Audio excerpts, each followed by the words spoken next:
It's not a fun place to visit, the wilderness, the desert. There's an old Roman road that leads out of Jericho and it winds up through the hills to Jerusalem. I remember going there and having a rather harrowing experience in a bus in that long, dry, barren, awe-inspiring desert and wilderness. There's a Greek Orthodox monastery on the side of the mountain. It's a beautiful, beautiful place. And there's one little cross at the top of the hill on the peak looking out over the wilderness. The chasm below with a shepherd and some herd of his sheep perched on the hillside all across. And that's where they say Jesus spent 40 days and nights until he was worn out, his resistance low after fasting and being tempted for 40 days by Satan. Temptation's not a fun place to visit either, is it? Temptation's a lonely place, a difficult place, a place of testing.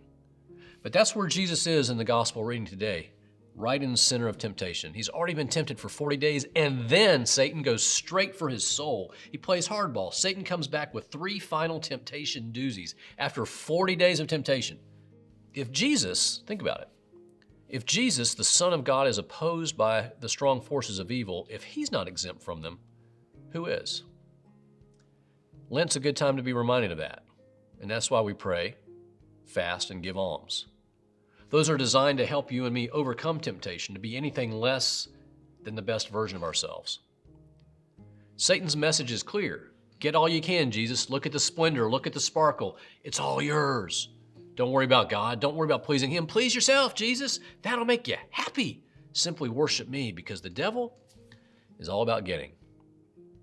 He's about getting because the more we focus on getting what we think life should be, the less and less life we actually have.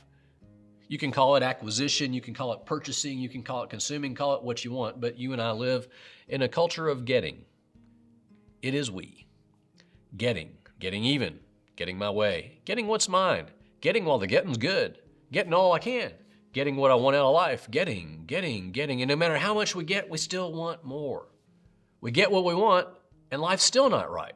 Our soul's not settled, our heart's not satisfied. We want more revenge, we want more assets, we want to get more pleasure. We're a culture of getters. Reminds me about the little boy Brian at the birthday party. His mother was about to serve the cake when he shouted, "I want the biggest piece!" She replied, "Brian, it's not polite to ask for the biggest piece." So he looked at the floor and he said, "Well then, how do I get it?" It's not Brian. It's you and me too, isn't it? Plenty is just never enough. There's just something in our souls that always wants to get more. It's really basic, actually. It's a simple principle, yet it's so difficult to hear, but it's crucial to understand as Lent begins. The devil is about getting. Jesus is about giving. Don't try to get life, Jesus says. Give your life away. And when you do, then you'll find it. Because life is not about us, it's about God. As long as we focus on ourselves, our needs, our wants, our passion, our spirit, our desires, we will never actually find what life is about. That's the irony, isn't it? So when Satan offers the world, Jesus replies, "Worship the Lord your God and serve only him." Because Jesus understood you can only have one master.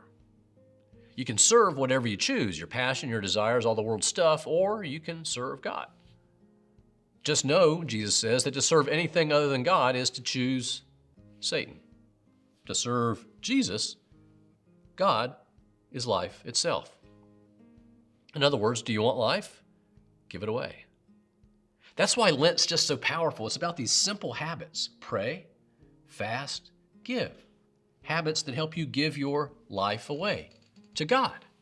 When you invest your heart, when you invest your money, when you invest your life in God, then you will find life.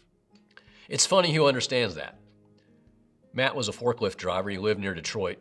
He worked as a forklift driver for most of his adult life.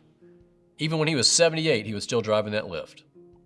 He lived in a 1-bedroom apartment, drove an old Ford Escort, didn't take vacations. What did he do? Matt gave his money away. Over the course of his lifetime, he had given more than $1 million to church ministries and educational scholarships.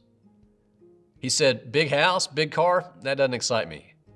Giving is my joy." Funny who understands that. A 78-year-old forklift driver. Look around you. You'll find all kinds of folks who understand the basic principle. The devil is about getting.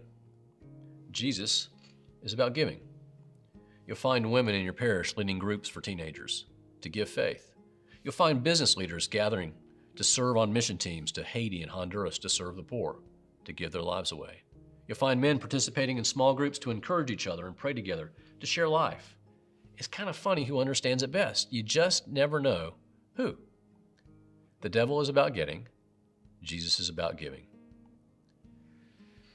A lot can happen in 40 days of Lent. How are you going to use yours? What are you going to do with your 40 days? Jesus is inviting you to give your life away. And when you do, you just might find that you have more life than you ever had before.